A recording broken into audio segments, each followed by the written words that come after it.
Langit Jakarta siang itu tampak muram meski matahari bersinar terik. Debu jalanan bercampur dengan teriakan pedagang yang berusaha menarik perhatian pembeli. Pasar Tanah Abang, yang seharusnya menjadi jantung ekonomi rakyat kecil, berdetak dengan denyut yang tak lagi sehat. Di balik keramaian kain yang digelar, ada bayangan hitam yang membuat para pedagang selalu menunduk, takut menatap masa depan mereka sendiri. Di sudut pasar, beberapa pria berbadan kekar berjalan congkak. Mereka bukan pembeli, bukan pula pedagang. Mereka adalah anak buah Slamet Gondrong, preman yang namanya lebih ditakuti daripada aparat. Dengan rambut gondrong terurai dan tatapan liar, Slamet dikenal sebagai penguasa pasar yang bisa menentukan hidup mati dagangan siapapun. Setiap langkahnya menebar rasa gentar. Para pedagang kecil menyiapkan amplop berisi uang pelicin, bukan karena mereka rela, tapi karena mereka tahu tak ada pilihan lain. Yang melawan, akan kehilangan dagangan, bahkan bisa kehilangan nyawa. Orang-orang berbisik tentang kisah pedagang yang dipaksa gulung tikar karena berani menolak. Semua itu membuat Slamet Gondrong semakin leluasa menancapkan kuku kekuasaannya. Di antara kios-kios kain, seorang pedagang tua gemetar saat anak buah Slamet mendekat. Tangannya merogoh saku, menyodorkan uang dengan wajah pasrah. "Cepat, Pak, jangan bikin masalah," desis salah satu preman sambil menepuk-nepuk meja kayu yang sudah reyot. Pedagang itu mengangguk dengan wajah pucat, seakan menyerahkan harapannya bersama lembaran uang lusuh itu. Tak ada yang berani bicara, tak ada yang berani melawan. Pasar Tanah Abang seperti terjerat dalam lingkaran setan ketakutan. Suasana ramai seolah hanya tirai tipis yang menutupi kenyataan, bahwa semua orang di situ hidup di bawah bayang-bayang kekuasaan seorang pria bernama Slamet Gondrong. Namun, di antara keramaian itu, terselip bisik-bisik kecil. Ada desas-desus tentang orang-orang baru yang datang berdagang, wajah-wajah asing yang belum dikenali oleh para preman. Dan di antara mereka, kelak, akan muncul seorang pemuda yang berbeda dari yang lain. Pemuda yang tidak hanya membawa barang dagangan, tapi juga sesuatu yang tak pernah dimiliki para pedagang lain, keberanian. Hari itu belum tiba, namun hawa aneh mulai terasa, seakan pasar yang selama ini muram mulai menunggu sesuatu. Udara yang panas bercampur dengan ketegangan yang tak terlihat. Para pedagang hanya bisa berharap ada cahaya yang mampu menembus kegelapan pasar, meski mereka tak tahu dari mana cahaya itu akan datang. Dan di balik keramaian yang penuh bayangan itu, nama Slamet Gondrong masih menggema, menjadi momok yang membuat Tanah Abang tidak pernah benar-benar tidur. Siang itu, di tengah keramaian pasar Tanah Abang yang penuh sesak dengan pengunjung, seorang pemuda melangkah perlahan menyusuri lorong sempit. Wajahnya tampak tenang, matanya tajam mengamati setiap sudut pasar yang hiruk-pikuk. Dialah Dika, pemuda sederhana yang baru saja tiba di Jakarta. Tubuhnya tegap meski tak terlalu besar, ada aura ketenangan yang menyelimutinya, seakan ia terbiasa menghadapi kerasnya hidup. Dika datang bukan sebagai pembeli, bukan pula sebagai preman. Ia datang untuk membantu pamannya, seorang pedagang kain yang lapaknya terletak di salah satu sudut pasar. Sejak kecil, Dika sudah sering mendengar cerita tentang Jakarta, tempat di mana uang dan kekuasaan berjalan seiring, dan di mana orang kecil seringkali hanya menjadi korban. Namun ia tak menyangka, kenyataan di hadapannya jauh lebih pahit daripada cerita-cerita itu. Begitu tiba di lapak pamannya, Dika langsung merasakan suasana aneh. Pamannya tampak gelisah, matanya sering menoleh ke kanan-kiri, seolah menunggu sesuatu yang tak menyenangkan. "Dik, kau datang di waktu yang rumit," bisik sang paman lirih. Pasar ini, bukan lagi milik pedagang, tapi milik orang yang tak tahu malu. Dika mengernyit, mencoba memahami maksud kata-kata itu. Namun sebelum sempat bertanya lebih jauh, ia melihat beberapa pria berambut gondrong melintas tak jauh dari lapak. Mereka berjalan dengan wajah congkak, membawa tas kecil yang terlihat terisi amplop. Paman Dika refleks menunduk, pura-pura sibuk melipat kain. Dika tahu, inilah wajah nyata dari bayangan yang menyelimuti pasar ini. Meski darah mudanya bergejolak, Dika memilih diam. Ingatan akan pesan gurunya kembali terngiang, ilmu yang kau miliki bukan untuk gagah-gagahan. Sembunyikan bila bisa, keluarkan hanya bila tak ada lagi jalan. Maka Dika menahan diri, menelan rasa geramnya sambil menatap sekeliling, berusaha memahami medan baru yang kini menjadi dunianya. Namun dalam diam itu, hatinya justru semakin mantap. Ia melihat wajah pedagang-pedagang kecil yang tampak putus asa, melihat seorang ibu muda yang harus menenangkan anaknya ketika preman berteriak di dekat lapaknya. Semua itu membekas dalam ingatannya. Di sanalah ia sadar, cepat atau lambat, ia akan terseret dalam pusaran gelap yang menguasai pasar ini. Malam tiba, pasar mulai sepi. Dari lapaknya yang kecil, Dika menatap bintang-bintang yang samar di langit Jakarta. Ia tahu, kehidupannya di sini tidak akan sekadar membantu pamannya berdagang. Ada sesuatu yang lebih besar menantinya, sebuah panggilan hati untuk menegakkan keadilan di tempat yang hampir kehilangan harapan. Di kejauhan, nama Slamet Gondrong kembali terdengar dalam obrolan pedagang yang sedang berkemas. Dika mendengarkan dengan saksama, dan dalam hati kecilnya, ia tahu pertemuan antara dirinya dan penguasa pasar itu hanyalah soal waktu. Keesokan paginya, pasar Tanah Abang kembali ramai. Suara pedagang yang menawarkan kain bercampur dengan teriakan pembeli yang menawar harga. Namun di balik riuh itu, Dika merasakan ketegangan yang masih sama. Ia membantu pamannya merapikan gulungan kain, sambil sesekali melirik ke arah lorong pasar. Dalam hatinya, ia bertanya-tanya, kapan bayangan gelap itu akan kembali muncul. Tak butuh waktu lama, dari kejauhan, langkah-langkah berat terdengar. Beberapa pria dengan wajah bengis masuk ke lorong. Mereka adalah anak buah Slamet Gondrong. Dengan arogan, mereka menendang kursi yang menghalangi jalan, membuat pedagang ketakutan. Satu persatu, mereka mendatangi kios-kios, meminta uang dengan nada ancaman. Dika memperhatikan dengan rahang mengeras. Tangannya mengepal di bawah meja, menahan amarah yang membuncah. Ia melihat seorang pedagang muda menyerahkan uang sambil menunduk dalam, matanya berkaca-kaca karena tahu hasil jerih payahnya seminggu penuh lenyap begitu saja. Dika hampir bangkit, namun tatapan pamannya menahannya, tatapan penuh rasa cemas, seakan berkata, jangan sekarang. Namun saat itu juga, matanya menangkap sesuatu yang membuat darahnya berdesir. Seorang pedagang tua yang tubuhnya ringkih ditarik paksa oleh dua preman. Mana uangmu, Pak Tua? Jangan pura-pura miskin di hadapan kami, bentak salah seorang dari mereka. Pedagang itu merogoh sakunya dengan tangan gemetar, tapi hanya ada beberapa lembar lusuh yang tak seberapa nilainya. Tanpa ampun, preman itu menamparkan wajah si tua hingga terjatuh. Keramaian pasar mendadak hening, orang-orang hanya bisa menatap dengan wajah ketakutan, tak ada satupun yang berani mendekat. Pedagang tua itu terisak, memohon belas kasihan, namun hanya mendapat tendangan sebagai balasan. Dika menggertakkan giginya, dadanya berdegup keras, dan matanya mulai memancarkan api. Cukup, gumamnya pelan, hampir tak terdengar. Tapi hatinya sudah memutuskan, ia tak bisa lagi hanya menjadi penonton.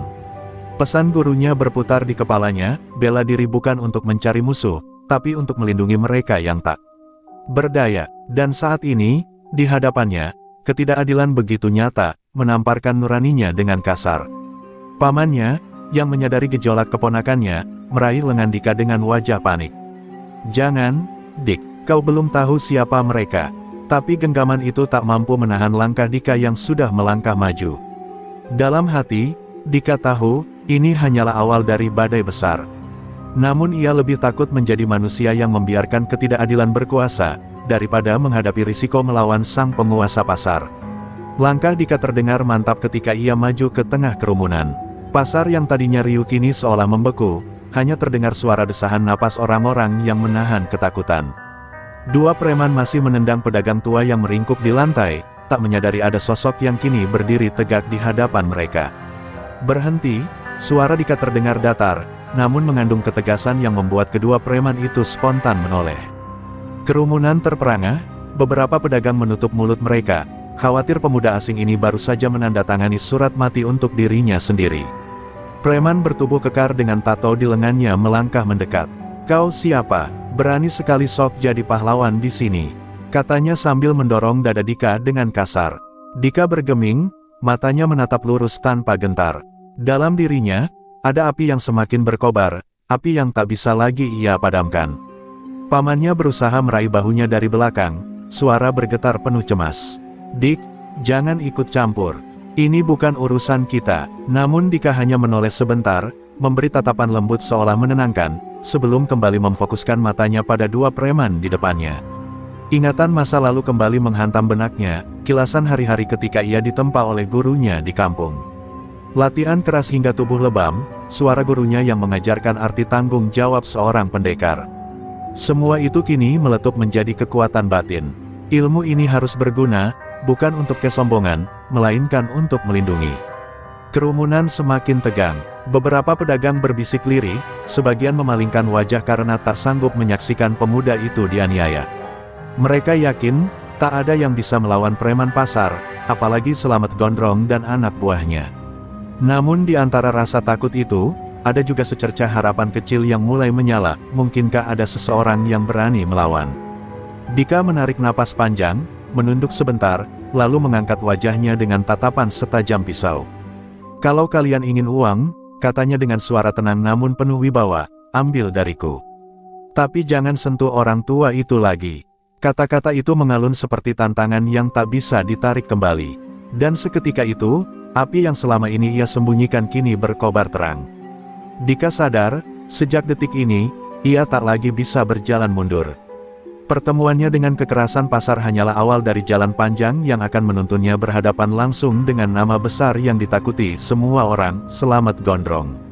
Seketika, tawa kasar pecah dari mulut para preman yang mengelilingi Dika. "Anak ingusan ini berani-beraninya sok jagoan," ejek salah satu dari mereka sambil meludah ke tanah. Pedagang-pedagang menahan napas, sebagian menutup mata karena yakin yang akan terjadi hanyalah pembantaian sepihak. Tanpa banyak bicara, preman bertato yang tadi menamparkan pedagang tua langsung melancarkan pukulan ke wajah Dika. Gerakan itu cepat, penuh amarah. Namun sebelum pukulan itu mendarat, tangan Dika bergerak lebih cepat, menangkap pergelangan lawannya dengan sekali sentak, lalu memutar hingga terdengar suara krek yang membuat orang-orang di sekitar bergidik ngeri. Preman itu menjerit kesakitan, tubuhnya terhuyung. Dua orang lainnya tak tinggal diam. Mereka menyerbu bersamaan, mencoba meninju dan menendang Dika dari dua arah. Namun, Dika bergerak luwes, menunduk menghindari tinju pertama, lalu memutar tubuh memberikan tendangan ke dada preman kedua hingga terhempas menabrak meja dagangan. Suara kayu pecah bercampur dengan teriakan kaget pengunjung pasar. Kerumunan mendadak riuh. Beberapa pedagang menutup mulut karena tak percaya apa yang baru saja mereka lihat. Pemuda asing yang baru saja datang ternyata mampu melawan orang-orang yang selama ini dianggap tak terkalahkan. Di wajah mereka mulai muncul kilatan harapan, meski diselimuti rasa takut akan balasan.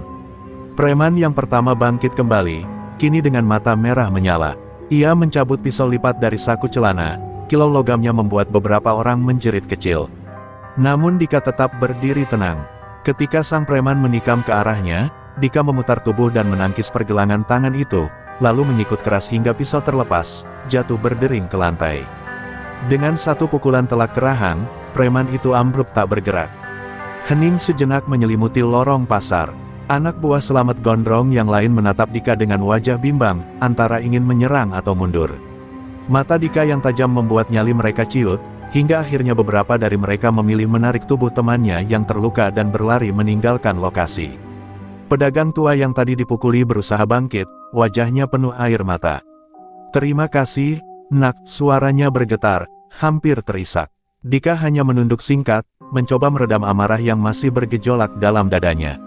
Ia tahu, apa yang baru saja dilakukannya akan menjadi awal dari badai yang lebih besar. Di kejauhan, seorang pengintai berlari terburu-buru ke arah markas Slamet Gondrong. Kabar tentang seorang pemuda yang berani menantang kuasa pasar pasti akan segera sampai ke telinga sang penguasa. Dan ketika itu terjadi, Dika sadar, pertempurannya yang sesungguhnya baru akan dimulai. Di sebuah ruangan remang di lantai atas bangunan tua dekat pasar, asap rokok mengepul tebal. Suara musik dangdut samar terdengar dari radio butut, namun suasana di dalam ruangan jauh dari santai. Slamet Gondrong, dengan rambut panjang acak-acakan dan tatapan mata penuh amarah, duduk di kursi reyot yang lebih mirip singgasana bagi dirinya. Beberapa anak buahnya berjongkok di lantai, wajah mereka pucat menahan ketegangan. Salah seorang preman yang tadi lolos dengan wajah memar akhirnya memberanikan diri bicara. "Bos, ada pemuda, orang baru, dia berani lawan kita." Anak-anak tumbang semua, "Dia jagoan, bos." Kata-kata itu langsung membuat ruangan bergetar oleh suara meja ditendang Slamet. Gelas pecah berhamburan ke lantai. "Apa?" teriaknya dengan suara parau. Semua orang menunduk, tak berani menatap wajahnya. Slamet berdiri, tubuh besar berototnya bergerak gelisah. Tangannya meraih parang yang tergantung di dinding, lalu mengayunkannya ke udara. Siapapun dia, berani-beraninya merusak wibawa gue di depan orang banyak. Gue akan bikin dia nyesel lahir di dunia ini. Salah satu anak buah mencoba meredakan, meski suaranya bergetar. Bos, orang-orang pasar mulai bisik-bisik. Mereka kagum sama pemuda itu. Kalau kita biarin, bisa-bisa mereka nggak takut lagi sama kita. Kata-kata itu membuat amarah Selamat makin membara. Baginya, rasa takut orang-orang adalah pondasi kekuasaannya. Bila pondasi itu retak, maka seluruh singgasana gelapnya bisa runtuh. Selamat menghela napas panjang, lalu tersenyum sinis. Senyum yang membuat bulu kuduk anak buahnya berdiri. Baiklah, kalau dia ingin cari masalah, kasih tahu semua orang.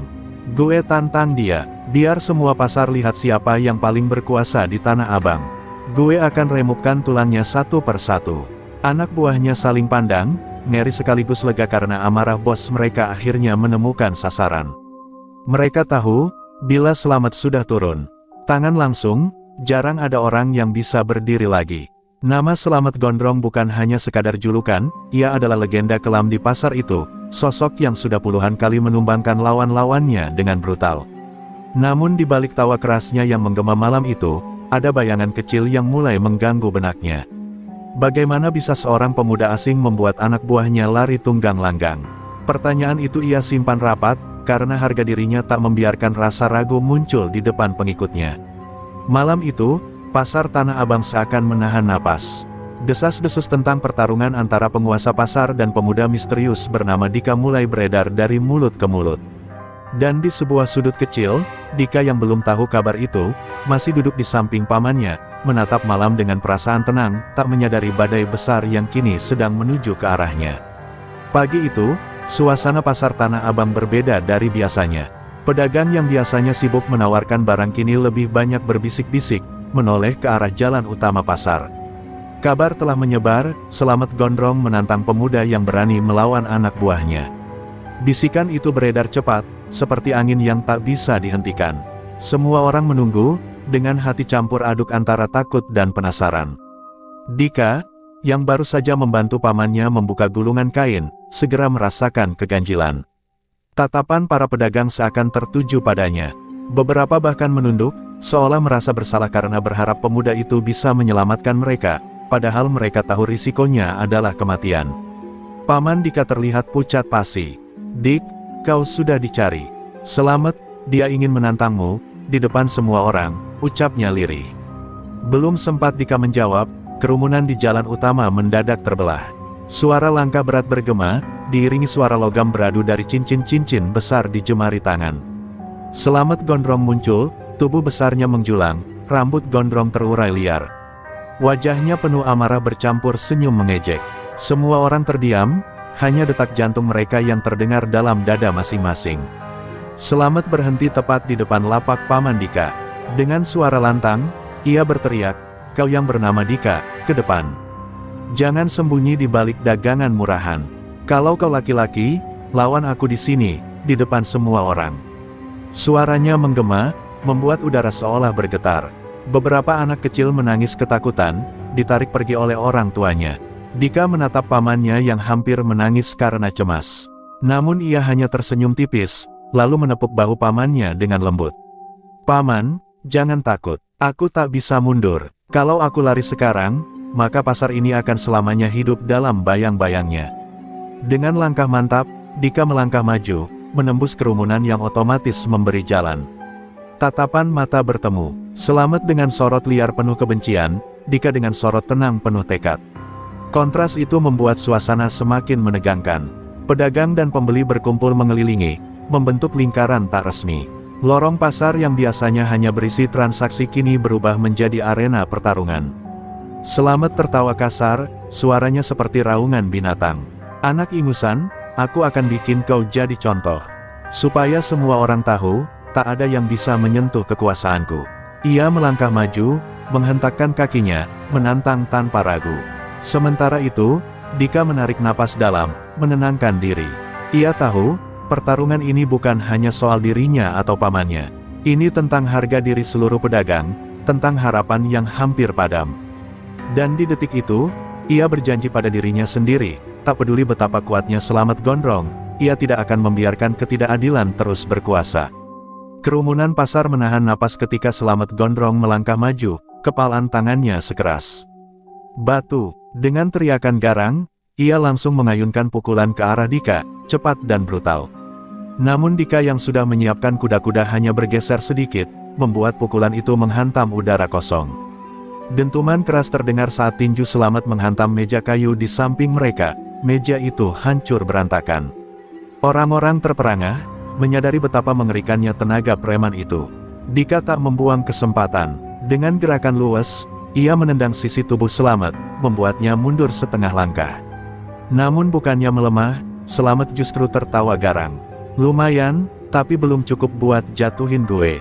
Ia melompat maju, menyerang bertubi-tubi dengan pukulan dan tendangan yang liar. Dika harus bergerak cepat, menangkis, memutar tubuh, bahkan sempat terpeleset karena tekanan serangan yang begitu brutal. Suasana pasar pecah dengan teriakan. Ada yang berteriak memberi semangat, ada pula yang berdoa lirih agar pemuda itu selamat. Paman Dika hanya bisa menggenggam kain di tangannya erat-erat, wajahnya pucat, hampir tak sanggup menyaksikan keponakannya dihantam keras oleh Slamet. Satu pukulan Slamet akhirnya mengenai bahu Dika, membuat tubuhnya terhuyung. Rasa sakit menjalar, tapi matanya tetap fokus. Ia teringat ajaran gurunya, jangan biarkan lawan menguasai irama. Kau yang harus menentukan tempo pertarungan. Dengan napas teratur, Dika kembali menegakkan tubuhnya, lalu menatap Slamet dengan tatapan tajam, membuat sang preman sedikit terkejut. Pertarungan berlanjut semakin sengit. Dika menggunakan kelincahan dan teknik, menghindari serangan-serangan brutal Slamet, lalu sesekali membalas dengan pukulan telak. Suara hantaman tubuh bergema di antara kios-kios pasar, membuat beberapa pedagang menjerit histeris. Darah mulai menetes dari sudut bibir Slamet, namun matanya semakin liar, penuh dendam. Dasar bocah sombong, teriak Slamet sambil melompat dengan tendangan mengarah ke kepala. Tapi Dika dengan cekatan menunduk, lalu melakukan gerakan memutar, menghantam perut Slamet dengan lutut keras. Slamet terhuyung, wajahnya meringis menahan sakit. Untuk pertama kalinya, penguasa pasar itu tampak goyah di hadapan orang banyak. Kerumunan pun bersorak histeris, sebagian tak percaya dengan apa yang mereka lihat. Orang yang selama ini mereka takuti akhirnya terdorong mundur oleh seorang pemuda asing. Namun sorak-sorai itu juga bercampur dengan rasa takut, karena mereka tahu Slamet tidak akan menyerah begitu saja. Dika berdiri tegak, napasnya teratur meski tubuhnya mulai terasa sakit. Ia tahu pertarungan ini masih jauh dari selesai. Dan di matanya yang berkilat, ada janji yang tak terucap, bahwa ia akan terus berdiri, apapun yang terjadi, sampai bayang-bayang gelap di Tanah Abang benar-benar runtuh. Suasana pasar semakin memanas. Debu beterbangan, teriakan bercampur dengan doa, dan semua mata tertuju pada dua sosok yang masih berdiri di tengah arena. Slamet Gondrong, dengan napas tersengal dan darah mengalir dari sudut bibirnya, menatap Dika penuh amarah. "Aku akan hancurkan kau," teriaknya, lalu kembali menyerang dengan pukulan brutal, seolah ingin mengakhiri pertarungan dalam sekali hantam. Dika bergerak gesit, menangkis pukulan demi pukulan dengan teknik yang terlatih. Namun satu pukulan keras mengenai rahangnya, membuat tubuhnya terpental ke belakang hingga hampir terjatuh. Kerumunan menjerit, beberapa pedagang menutup wajah, tak sanggup melihat pemuda itu dihajar habis-habisan. Paman Dika menjerit namanya, air mata jatuh tanpa henti. Namun di saat tubuhnya hampir rubuh, Dika mengingat kembali wajah pedagang tua yang dipukul kemarin, ibu muda yang menangis karena dagangannya diporak-porandakan, dan seluruh pedagang kecil yang hidup dalam ketakutan. Gambar-gambar itu berkelebat dalam benaknya, memantik api yang lebih besar dari sekadar rasa sakit. Ia menegakkan tubuh, meski bibirnya berdarah. Matanya kembali bersinar, penuh tekad. Kerumunan terdiam ketika melihat Dika kembali berdiri tegak, meski tubuhnya sudah babak belur. "Aku tidak akan mundur," katanya lirih namun terdengar jelas di tengah keramaian. Kata-kata itu menyambar hati para pedagang, membuat mereka merinding. Dengan teriakan keras, Slamet mengayunkan pukulan pamungkas. Namun kali ini, Dika sudah siap. Ia menunduk, lalu memutar tubuh, menggunakan seluruh tenaganya untuk melancarkan tendangan memutar yang tepat menghantam rahang Slamet. Suara benturan keras terdengar, diikuti tubuh besar itu terhuyung-huyung, kehilangan keseimbangan. Kerumunan menahan napas. Slamet mencoba bangkit kembali, namun lututnya goyah. Dika maju dengan gerakan cepat, mengunci pergelangan tangan Selamat, lalu menghantamkan sikut ke dada lawannya. Dentuman itu begitu keras hingga tubuh sang penguasa pasar jatuh terkapar, wajahnya menabrak tanah berdebu. Pasar Tanah Abang bergemuruh dalam sorakan yang belum pernah terdengar sebelumnya. Pedagang-pedagang kecil berlarian mendekat, beberapa menangis haru melihat sosok yang selama ini menindas mereka akhirnya roboh. Nama Selamat Gondrong yang dulu bergema dengan wibawa kini runtuh, berganti dengan sorakan lantang yang meneriakkan nama Dika. Di tengah kegaduhan itu, Dika hanya berdiri terdiam. Napasnya berat, tubuhnya penuh luka, namun matanya menatap lurus ke depan. Ia tahu, kemenangan ini bukan tentang dirinya, melainkan tentang seluruh pasar yang akhirnya terbebas dari belenggu ketakutan.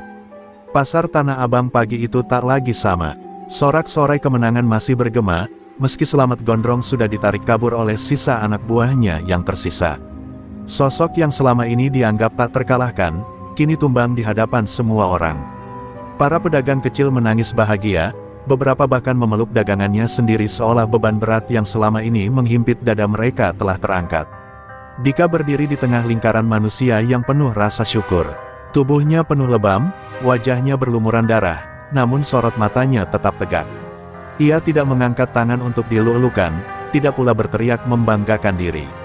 Hanya senyum tipis yang terukir, seolah kemenangan ini bukan miliknya seorang, melainkan milik semua orang yang selama ini berjuang diam-diam di bawah bayang-bayang Selamat.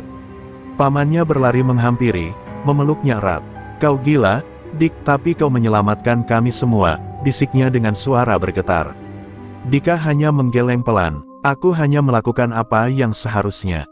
Pasar ini milik orang-orang yang jujur bekerja, bukan milik mereka yang menindas." Kerumunan mulai berani bersuara lebih lantang. Beberapa pedagang berteriak, "Cukup sudah kita hidup dalam ketakutan. Mulai hari ini kita harus bersatu." Sorakan itu disambut tepukan tangan, bahkan air mata. Orang-orang yang sebelumnya hanya berani menunduk kini berdiri tegak, merasa ada cahaya baru yang menerangi lorong-lorong pasar. Namun Dika tahu, perjalanannya tidak berhenti di sini. Selamat Gondrong mungkin sudah jatuh, tapi bayangannya masih bisa muncul kembali. Anak buahnya masih ada, dendam masih bisa menyala. "Jangan gantungkan harapan pada satu orang," kata Dika lantang di hadapan kerumunan. "Kekuatan kita ada saat kita bersama. Jika kalian bersatu, tak ada lagi yang bisa memperbudak kalian." Kata-kata itu membuat suasana hening sejenak, lalu berubah menjadi tepukan tangan dan sorakan yang lebih keras dari sebelumnya. Para pedagang saling merangkul, seakan menemukan kembali harga diri mereka yang hilang. Dan di antara kerumunan itu, mata Dika menatap jauh, mencari arah langit Jakarta yang mulai memancarkan cahaya matahari pagi. Hari itu, Tanah Abang bukan sekadar pasar.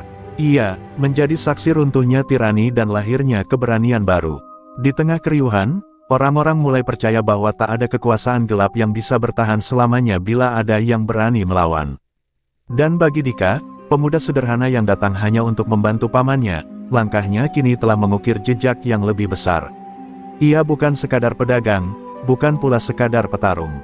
Ia adalah simbol keberanian, cahaya kecil yang mampu menyingkirkan bayang-bayang gelap, dan cahaya itu kini menjadi harapan baru bagi seluruh pasar Tanah Abang.